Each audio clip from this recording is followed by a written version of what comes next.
buenas tardes, amigas, amigos de su programa Pacasa News. En el canal, acá mi gente, con la producción de La Oveja Negra. Es un gusto para nosotros poder entrar a sus hogares todos y cada una de las semanas en el horario en el cual usted siempre nos acompaña. 20 horas todos los sábados estamos junto a usted. Y si no alcanzó, no hay problema. Entra a la página de Acá mi gente y puede volver a ver y cualquiera de los programas. Ahí usted encuentra la miscelánea donde, de acuerdo a los programas, a la temática, usted puede ingresar. El día de hoy queremos compartir con ustedes una agenda muy interesante que va desde la nota. Usted recordará con aquel personaje, aquel hincha del Aucas que esperó toda su vida para verle al ídolo del pueblo campeón. Él, y además conocido como Nino, el hombre, sí, el hombre de los cromos. Con él compartimos unas experiencias y una filosofía, la filosofía popular, que es la que de pronto nos está faltando para continuar en esta vida. A continuación, tenemos una nota con una de las voceros del colectivo Días Unidos. Los Días Unidos, en estas elecciones anticipadas, se va a unificar el tema de la pregunta sobre el Chocó andino y hay la pregunta también sobre el extractivismo que impulsa que se prohíba la actividad del hombre, la explotación petrolera en el campo Yasuní por parte de este colectivo, los Días Unidos. Nosotros fuimos desde hace 4 años, 5 años ya, partícipes de esta iniciativa, pero hoy ya calificada por el Consejo Nacional Electoral, volvimos a retomar el tema y vamos a tener aquí el testimonio. Y para finalizar, una nota sobre el tema de la inseguridad. Lastimosamente, son cuestiones recurrentes. Y hoy en la voz de la doctora Julieta Logroño. Julieta nos habla desde la visión femenina, ella como docente universitaria, nos plantea cuáles son las perspectivas, cómo ve el tema sobre el tema de la mujer. Y aprovechamos para preguntarle qué mismo pasa, qué mismo sucede con el tema del Consejo Nacional Electoral y ese reglamento que aprobaron en contra de la Constitución que habla de paridad en la candidatura de la presidencia de la República. Esto y más, con su presencia, vamos a desarrollar en esta revista informativa. En un lugar mágico del centro norte de Quito, se encuentra la terraza del Mono de Piedra, un lugar pintoresco donde puedes celebrar todos tus compromisos sociales. Te ofrecemos los más finos licores y vinos importados. La terraza del Mono de Piedra, Café Bar. Haz tus reservaciones a los teléfonos que ves en pantalla.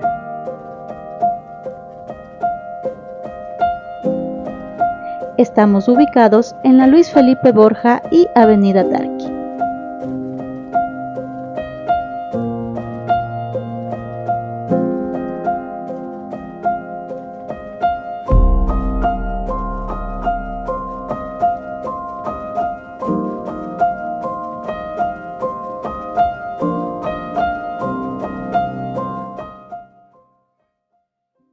Bueno, amigas, amigos, iniciamos este espacio de su revista informativa, Pacasa News, todas las semanas, como les decíamos, 8 de la noche, por Acá mi gente, por YouTube. Nosotros habíamos visto desde hace algunas semanas ya cómo se iba definiendo el tema de las elecciones y la consulta popular. La consulta popular sobre el tema del Yasuní tiene una historia, se remite ya a los tiempos de Rafael Correa Delgado, cuando él planteó esta iniciativa y luego de eso se retractó, cuando ya estaba el dinero por parte de algunos países europeos para hacer un canje de deuda a cambio de oxígeno, que se llama, es la figura, a cambio de o sea, dejar el petróleo bajo tierra para que no se dé la explotación petrolera y ganemos todo el planeta ganemos y podamos realmente tener un poco más de oxígeno puro. Sobre esto, Alexandra, la vocera de IAS Unidos, nos da el siguiente testimonio. Tomémoslo en cuenta, fue realmente muy extensa, hicimos esfuerzos para poder resumir todo lo que conversamos con ella. Vamos viendo la nota. Listo. Alexandra, tú como representante del colectivo IAS Unidos, están metidos en el tema de la consulta popular. El parque, el ITT del Espingo Tiputine, tiene una connotación en el presupuesto general. Es así que si no se explota el ITT, el Ecuador va a quebrar. Cuéntanos, como dicen ahora, cuéntanos la plena. ¿Cuáles un poco los antecedentes de los IAS Unidos? Porque ya una vez nos birlaron el tema de la consulta. Bueno, a ver, rapidito, los antecedentes del colectivo IAS Unidos surge después de que de que se archivara la iniciativa Yasuní ITT, que fue creada en el año 2007 y que fue creada, digamos, en el contexto del gobierno del expresidente Rafael Correa. Fue una iniciativa, digamos, que recogía un poco del clamor y del eco de la lucha ecologista, pero también de la lucha del movimiento indígena durante varias décadas, ¿no? Sabemos que el movimiento indígena y también las izquierdas en los años 80, por ejemplo, levantaron su voz contra Texaco, ¿no? Contra el imperialismo, y posteriormente, digamos, tienes ya un mundo más declaradamente ecologista, digamos, que se articula con el movimiento indígena y la defensa de los territorios fundamentalmente amazónicos, que han vivido, digamos, el embate de la Texaco, la Shell y varias de las empresas transnacionales que entraron al Ecuador y que, digamos, que con el tema del boom petrolero, básicamente tuvieron enormes ganancias a partir de los años 70, ¿no? 50 años después de extracción petrolera vemos cuáles son los efectos, ¿no? Y hacia el año 2007, por eso se propone de alguna manera esta iniciativa Yasuní ITT, digamos, que buscaba que la comunidad internacional sea corresponsable de el mantenimiento del crudo bajo tierra. Esa fue la propuesta, ¿no? Y corresponsable, ¿por qué? Porque, bueno, sabemos, digamos, ustedes que también son de un espacio de izquierda, sabemos que el mundo está dividido, ¿no? Y que hay una división internacional del trabajo, y esa división internacional del trabajo ha implicado que los países del norte se vean beneficiados por la extracción de recursos naturales de los países del sur, que puedan acumular riquezas, ¿no es cierto? Y que los países del sur se vean despojados permanentemente de sus riquezas, ¿no? Entonces, en ese contexto, lo que el norte tiene con nosotros es una deuda histórica. Y la idea era que la comunidad internacional pudiera aportar para dejar el crudo bajo tierra. Lamentablemente, después, hacia el año 2013, el mismo gobierno de Correa sostuvo algunos argumentos en relación al tema de la comunidad internacional y dijo que no habían tales contribuciones, y decidió clausurar la iniciativa ITT. A partir de ese momento, un grupo de jóvenes, digamos, en ese momento decidieron organizarse en torno al Yasuní y se llamaron IAS Unidos. Y a partir del 2013 inician una serie de acciones y de luchas, sobre todo en el plano de lo jurídico, pero también en las calles, en la articulación con otros actores. La propuesta central del colectivo IAS Unidos era llamar a consulta popular, ¿no? La Constitución del Ecuador establece como mecanismo la democracia directa, y esa democracia directa y ese llamado a consulta popular requería en ese momento, digamos, esta fue la disposición de la Corte Constitucional y del Consejo Nacional Electoral, la recolección de un número específico de cifras que pudieran respaldar la consulta. Entonces, el colectivo IAS Unidos, pero feministas, ecologistas, jóvenes, universitarios, el pueblo en general, barrios, se lanzaron a una especie de gran minga de recolección de firmas. Llegaron a recolectar 757,000 firmas. Esas 757,000 firmas fueron entregadas al Consejo Nacional Electoral en una gran marcha, ¿no es cierto? Y sin embargo, después el mismo Consejo y luego la Corte Constitucional sostuvieron que que el 60% de las cifras no correspondían a sus parámetros y que eran descartadas, y que por lo tanto no había consulta, y se sepulta la consulta hacia el año 2014, ¿no? Esto fue, digamos, bastante grave, después de 10 años de pasar por tribunales, Tribunal Contencioso Electoral, Consejo Nacional Electoral, Corte Constitucional, y luego también de que ya hayan llamados de atención de la Comisión Interamericana de Derechos Humanos en relación al tema del caso Yasunidos, pero que también haya ya haya subido a la instancia de la Corte Interamericana el tema de los Tagaeri y los Taromenane como parte, digamos, de un territorio afectado por la extracción petrolera y por la intervención del Estado. Finalmente, ¿no es cierto?, la Corte Constitucional entrega, digamos, o exige que el Consejo Nacional Electoral emita un certificado, ¿no es cierto?, en donde les toca asumir que hubo una serie de irregularidades, que hubo fraude, que las cifras, digamos, que las firmas estaban correctamente, que hubo, digamos, una serie de procedimientos que fueron violados por el Estado, ¿no? Entonces, en esa violación, digamos, en esa lucha, que es importantísima porque eso permite que el Consejo Nacional Electoral nos entregue el certificado donde las firmas son aprobadas y en donde la Corte Constitucional después, entre, digamos, el año pasado y pueda volver a sortear el caso y definen y establecen, como lo hicieron en este pasado abril, la luz verde para la consulta popular. Entonces, ahorita estamos en el proceso de la campaña. La definición después de la muerte cruzada es que la consulta sea el 20 de agosto y que sea igual que la consulta por Quito sin minería, que solamente es para Quito. En el caso de la consulta por el Yasuní es a nivel nacional y se junta con las elecciones presidenciales y con las de asambleístas por el tema de la muerte cruzada, ¿no?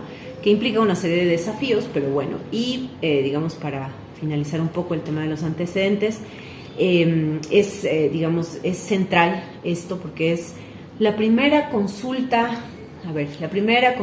popular de democracia directa a nivel nacional de carácter vinculante sobre un tema de extractivismo a nivel global, ¿no? Entonces, por eso es que el mundo está viéndonos, porque saben que esta es una iniciativa muy rara, digamos, y que es una iniciativa fundamental, porque todo lo que, o sea, la pregunta, un poco para que sepan quienes nos ven, es la misma pregunta que se presentó y que fue aprobada en un primer momento, ¿no? ¿Está usted de acuerdo con dejar el crudo del bloque 43 bajo tierra? ¿Sí o no? Entonces, digamos, si queremos salvar el Yasuní, la respuesta es sí. Esa pregunta es la que nos van a hacer en una papeleta distinta el 20 de agosto, ¿no? Entonces, esto tiene una relevancia enorme, no solamente por ser esta primera iniciativa de democracia directa con carácter vinculante a nivel nacional, sino que también es una iniciativa que en el marco de la crisis ecológica, y la crisis ecológica es provocada por el capitalismo, sin duda, estamos aportándole al mundo con la posibilidad de dejar el crudo bajo tierra y de evitar que hayan emisiones de gas invernadero y de carbono con la preservación del Yasuní, ¿no?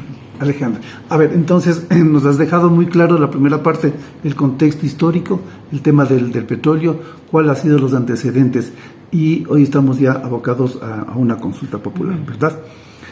Pero el argumento central, como tú lo has calificado, de la derecha extractivista en el país y a nivel global, tiene que ver básicamente con el impacto que va a tener, que en el caso de que, como la gente así lo señala, va a haber una respuesta positiva y va a ganar la pregunta. Entonces, le quieren vender a la gente, para cambiarle su punto de vista, la idea de que si se aprueba la consulta no va a haber recursos para nada y un poco el país se va a ir a la quiebra. Es verdad, lo que dices lo hemos calificado como un terror mediático de la derecha, que en realidad está infundiendo terror, inventándose cifras que no son reales, ¿no? Y aquí vale aclarar también que, digamos, es un desafío enorme no solamente hacer una consulta en medio de las elecciones presidenciales y de asambleístas, sino también es un desafío enorme en un contexto de crisis, ¿no? El país está en una crisis muy fuerte, tanto, digamos, minado por la violencia, pero también una fuerte crisis económica que no ha sido resuelta en los últimos años y que ha implicado que las cifras de pobreza sean tan altas, de extrema pobreza sean tan altas, y de desigualdad, digamos, el coeficiente de Gini muestra que estamos teniendo nuevamente niveles de desigualdad enormes en la sociedad ecuatoriana, y que las provincias, además, donde están los territorios en donde están las actividades extractivas, sean tan pobres, ¿no? O sea, tenemos una pobreza en Orellana, en Pastaza y demás, que bordean el 50 y el 60%. ¿Cómo es posible, después de 50 años de extracción petrolera, que tengamos unas condiciones de pobreza tan brutales a nivel de locales y de la población que vive directamente la extracción petrolera, pero que además de eso no hayamos resuelto los enormes problemas y las enormes brechas que existen en el Ecuador, ¿no? Entonces, ese es un elemento que es fundamental sostener. O sea, nos cuentan siempre que con el petróleo, con la minería o con lo que venga, vamos a salir del subdesarrollo, vamos a progresar y ya no va a haber pobreza en el Ecuador. Pero nuestra historia es tan dolorosa y trágica que vemos que se sigue contaminando ríos, ¿no? Suelos, exterminando, para que sepan la audiencia, la zona del Yasuní es la casa de los Tagaeri y los Tarahumaranes, son pueblos en aislamiento voluntario, y que son además pueblos que tienen un alto nivel de vulnerabilidad, y que por eso la Constitución del Ecuador, pero también los digamos diferentes convenios internacionales se organizan en torno a la protección de los pueblos aislados, ¿no? Entonces, digamos, ¿cómo es posible que después de tantos años, ¿no es cierto?, lo que tengamos es una situación muy calamitosa y dolorosa en relación a las enormes desigualdades y el empobrecimiento que hay en las provincias, pero en general en el Ecuador? El petróleo no nos ha resuelto los problemas, y de hecho el petróleo nos ha traído otros problemas, como por ejemplo que, gran parte de esos 50 años la economía ecuatoriana haya estado organizada en torno a la renta extractiva y no haya, ¿no es cierto?, desarrollado otras áreas de la economía como el agro, ¿no? Tenemos aquí un país riquísimo en biodiversidad, podría ser una potencia campesina, ecoturismo, turismo comunitario y demás, y sin embargo la economía ha estado dependiendo todo el tiempo de la renta extractiva. Ese es un problema en términos económicos, y es un problema porque además dependemos de un recurso que es extraído y vendido al mercado internacional.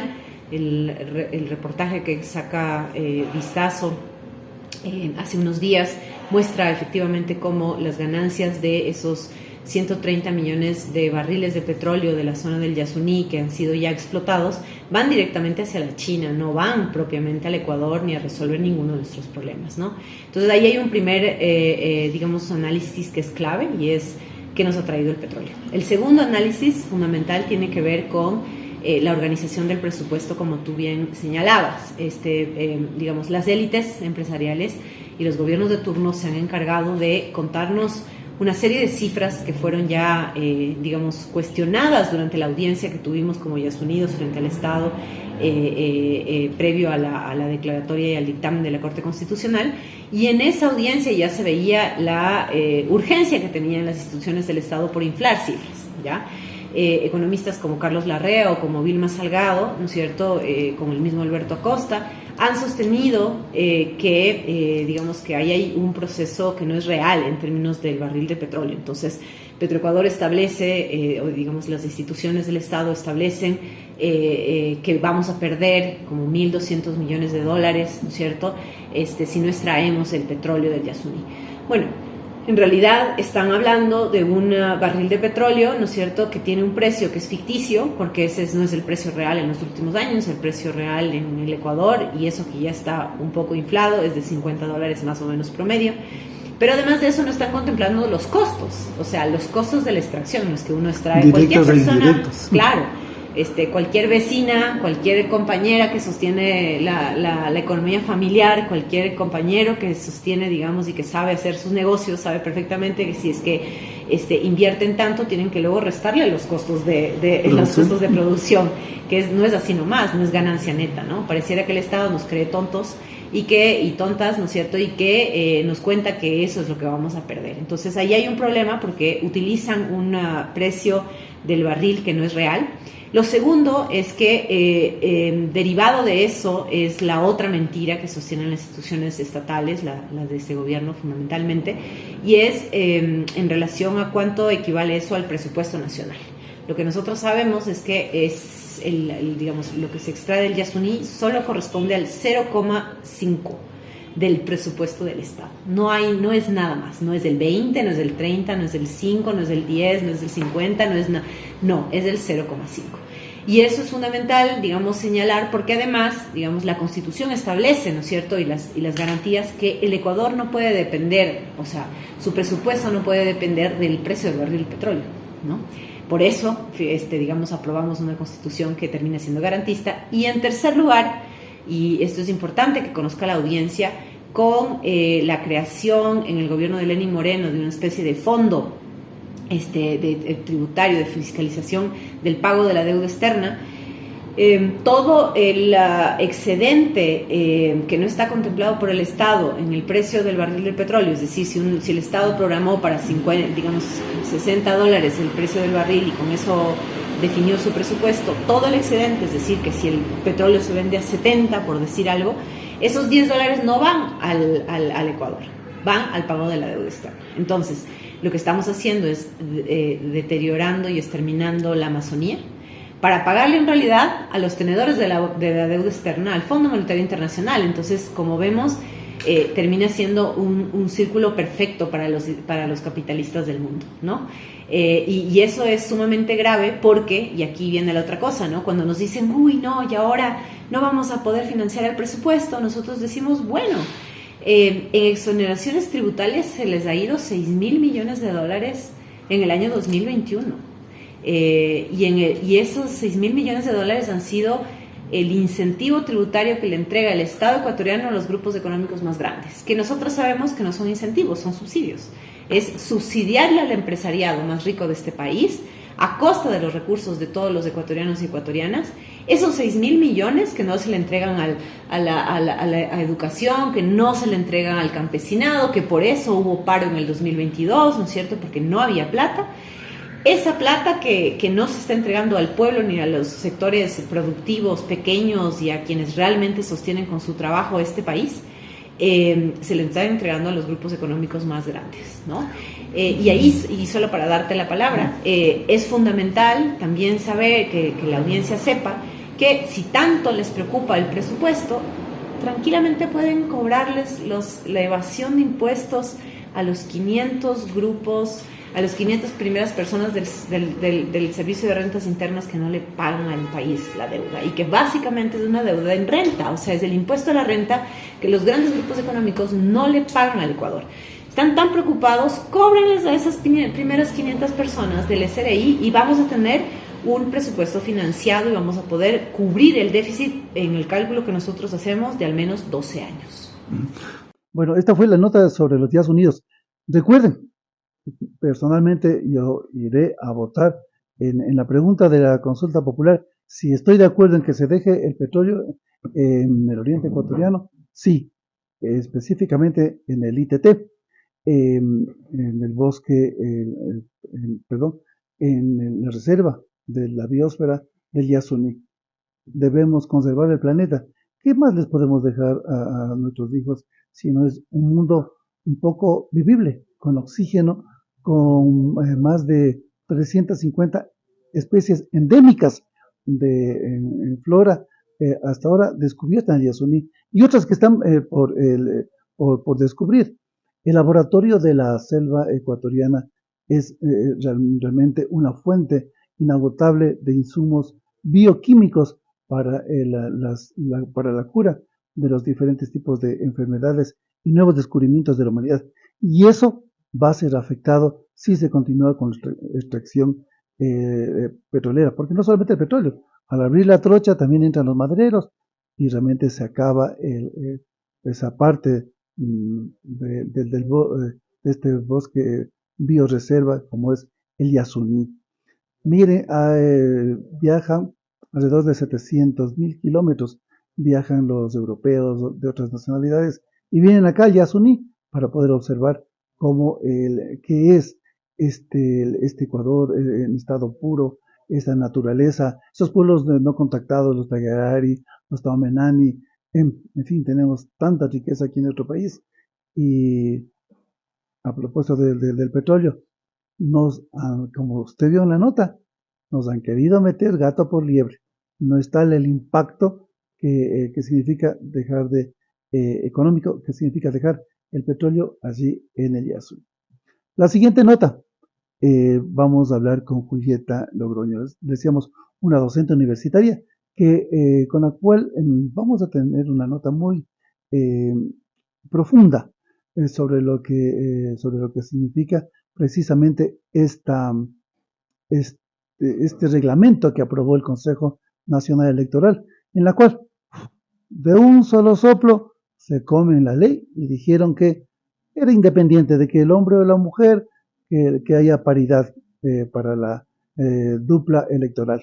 Pues no es así, la ley es clara y dice hombre, mujer o mujer y hombre en la dupla presidencial.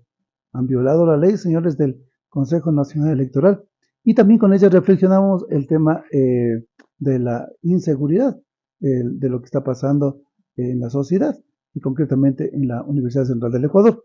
Ellos realizaron en la semana pasada una marcha, una caminata a la Facultad de Filosofía hacia el centro de Quito para demandar seguridad. Vamos viendo esta nota con Julieta Logroño.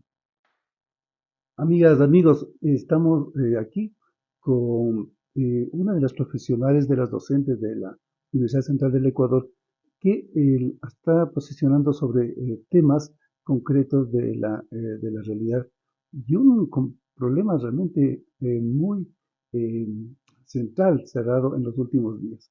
Cuando el Consejo Nacional Electoral en la práctica ha violado la Constitución al señalar que no hay problema, que sea hombre, mujer, mujer, hombre. En pleno siglo XXI realmente ha hecho todo a un lado el Consejo Nacional Electoral acerca de lo que es la reivindicación de la mujer, los derechos de la mujer. Bien, buenas tardes. Muchísimas gracias por esta oportunidad. En realidad es pues muy preocupante la situación, puesto que las mujeres hemos venido luchando de manera histórica por la consecución de este principio de paridad, obviamente en las elecciones.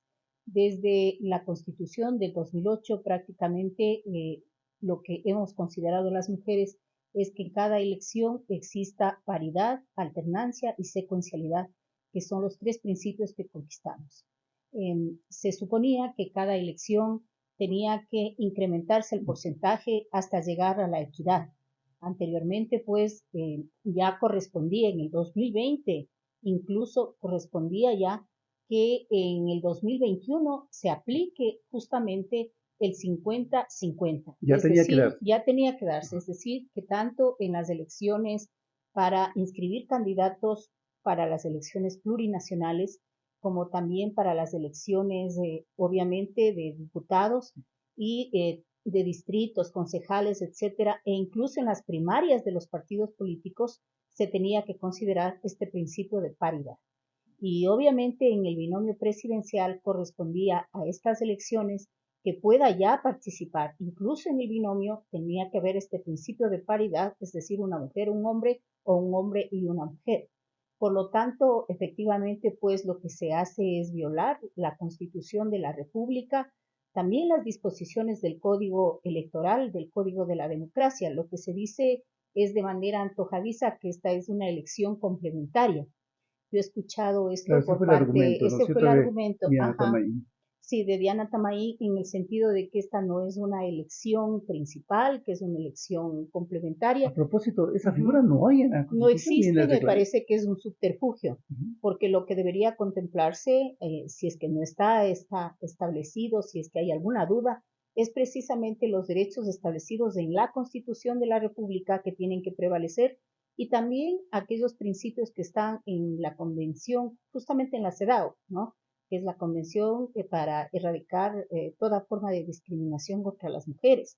Entonces, tanto el principio internacional como la Constitución de la República tenía obviamente que prevalecer frente a esta disque interpretación, porque me parece que en efecto es un subterfugio legal y a las mujeres en esta vez nos correspondía efectivamente una lista paritaria que garantice los derechos que hemos conquistado desde hace muchísimo tiempo.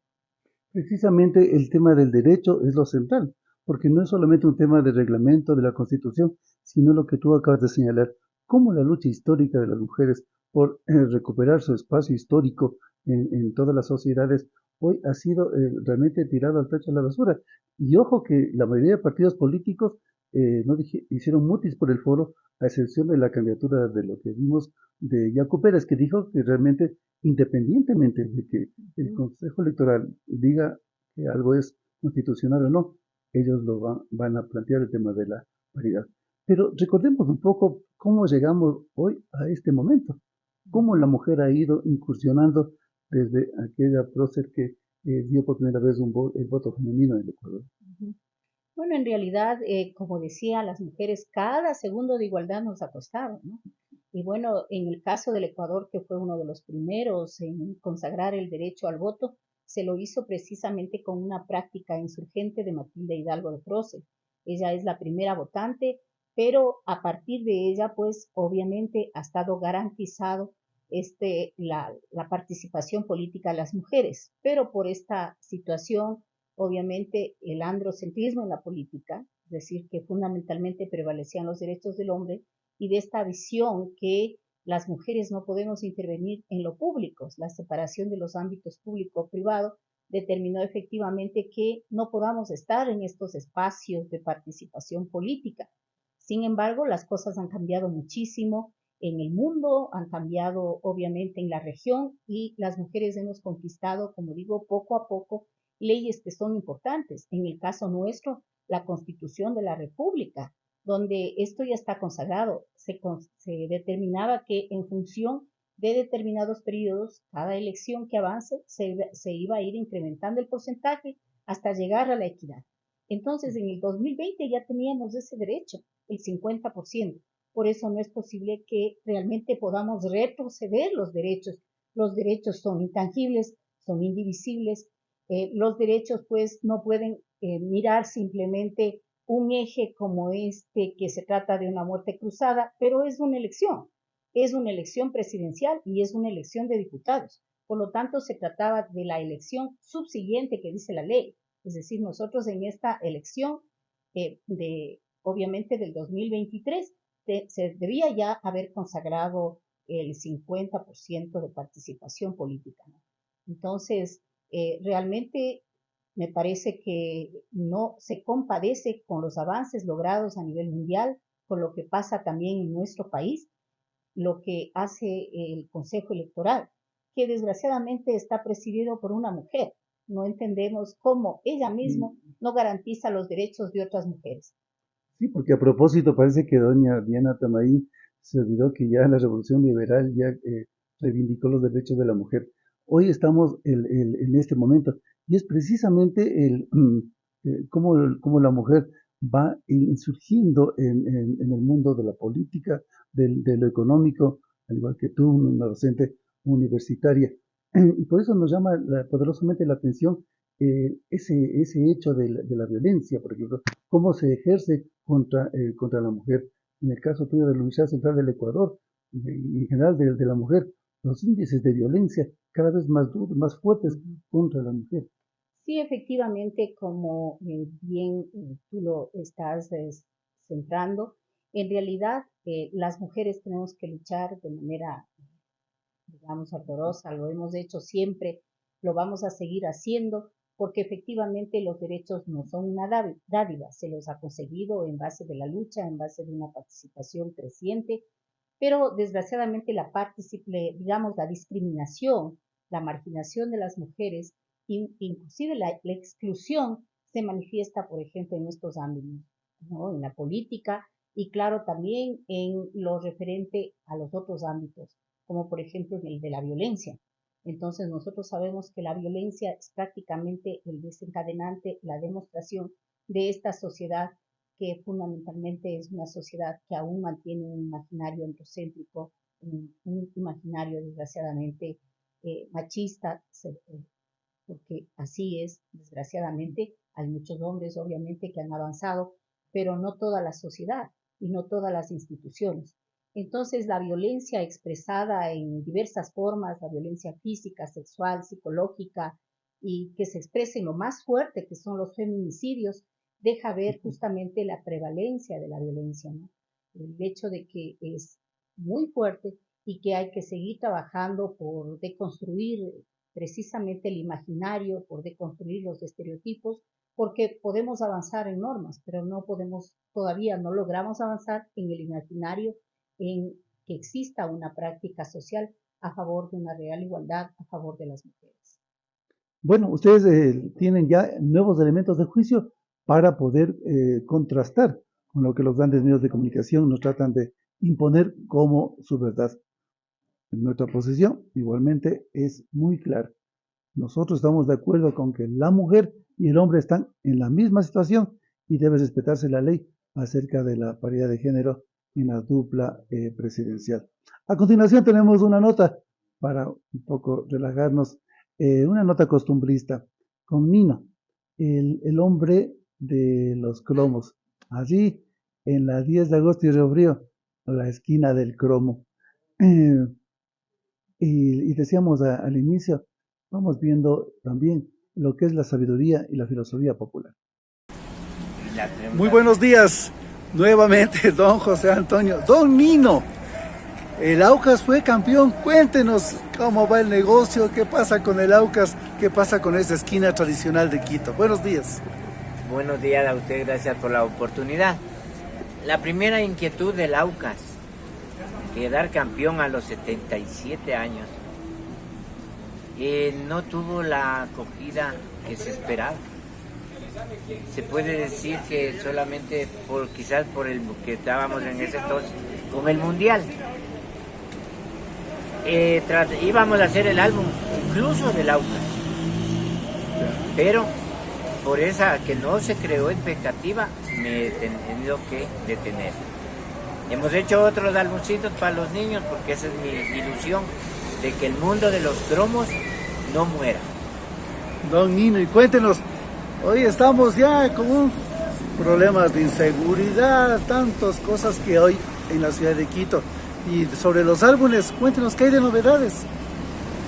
Al momento, como seguimos con nuestros emprendimientos, hemos sacado 2 álbumcitos.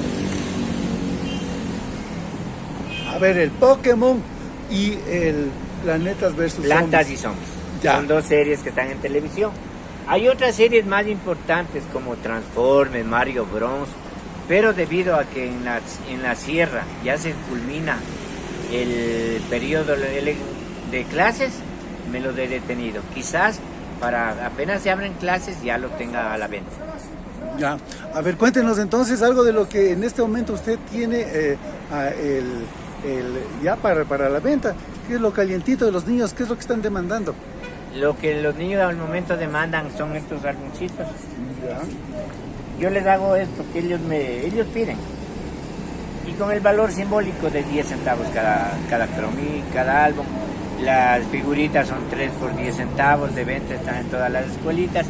Son emprendimientos que los hago porque justamente me reitero, no quiero que muera el mundo de los cromos, ya que esto ya se está quedando muy abajo. Bueno, es algo que los adultos todavía conservamos, ese cariño, el amor hacia los cromos, y salió repetido, salió ese cromo tan difícil que faltaba. Cuéntenos cómo va el negocio, cómo le siente usted al país, a la ciudad. En mi negocio, se puede decir, no cae mucho por lo que yo hago estos emprendimientos, pero sí le puedo decir que la inseguridad en el país es terrible. No hay cómo ahora ni confiar ni en los propios amigos. No sabemos quién es malo, quién es bueno. El gobierno, sí es cierto, está haciendo los modos posibles con la policía. Aquí mismo, Dios le pague, tenemos seguridad, tenemos botón de pánico, alarmas. Con la bendición de Dios, que esperemos seguir así y no tener algo que lamentar. Don Nino, ¿usted por dónde vive? al momento estoy viviendo por la Gatazo. Al sur de Al Quito, sur de ¿no es Quito. cierto? Y allá por el sector, ¿cómo va el tema de la seguridad? Lo mismo.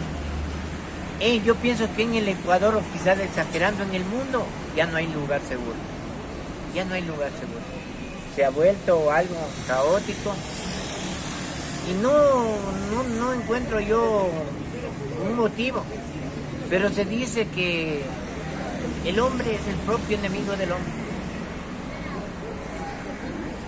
¿Y usted cree que eso se debe a que el lobo es el lobo del hombre o que hay pobreza, el tema de la inseguridad? Porque nunca se había visto tantas matanzas, masacres. Sí, es terrible, es terrible. Lo más terrible, tal como usted lo acaba de decir, el lobo del hombre es el hombre. Para de contar. El lobo del hombre es el hombre. Pobreza, inseguridad, las benditas drogas, por no decirle la propia palabra porque no queremos maldecir a nadie. Todo se ha vuelto en contra de todo, absolutamente todo. Hagamos una reflexión, pidamos a nuestro interior cambiar. Mira, ahora andamos con para estar acompañados de Dios, que es lo único que nos queda. Yo no sé por qué, lo único que nos queda es Dios. A sus años, a su edad, usted que vio pasar a ese Quito tranquilo, sereno, hoy que nos ve ahora con tanta inseguridad, ¿qué le diría a esta generación y a las próximas generaciones? Que volvamos a lo pasado, cuando se inculcaba el respeto, cuando se pedía la bendición. Ya no hay eso, patrón. Ya no hay eso. Ahora es hola, chao, nos vemos, quizás mañana, hasta luego. Todo es un cambio total. Pero busquemos en nuestro interior la paz, pidamos a Dios que nos guíe en nuestros últimos días. Yo ya estoy de salida, pero espero morir en paz. Bueno, para quienes estamos acompañándole en este camino, ¿por qué no nos cuenta una anécdota de sus años para poder refugiarnos en nuestra memoria y poder seguir día a día enfrentando a esta dura realidad? Una anécdota sobre esto no lo podría decir. Mi mayor gran ilusión es que no muera el mundo de los cromos, ya que en este mundo de los cromos los niños me han dicho, los padres de familia últimamente, que es la única salida que tienen al bendito celular. Ya con esto de los cromitos, ellos dejan por un momento su celular y se dedican a abrir los cromitos y buscar las figuras. Buscan las figuritas, yala, nola, yala, nola. Eso a mí me da una satisfacción inmensa, el poder quizás ayudar un poquito para que mis niños vuelvan a donde uno se siente feliz, sonríe, juega. Ese es nuestro tema. Jugar, sonreír, soñar. Gracias, buenas tardes, suerte mi patrón y que Diosito nos bendiga. Bueno, estos hinchas del Aucas realmente siempre tienen una anécdota, siempre tienen la chispa y hoy nos acompañaron reflexionando acerca del lograron el campeonato, no hubo realmente los recursos, los arrestos para continuar en una buena racha. Vamos a ver qué es lo que pasa con el ídolo del pueblo, el equipo oriental, y también acerca de la asociación de ideas que hace él entre los cromos y lo que él quiere dejar de ser un referente en la mente de los niños a través de los cromos. Esa sonrisa fácil, espontánea, y reflexionamos al final cómo él ubica su vida junto a cada uno de estos sitios en su pequeño kiosco.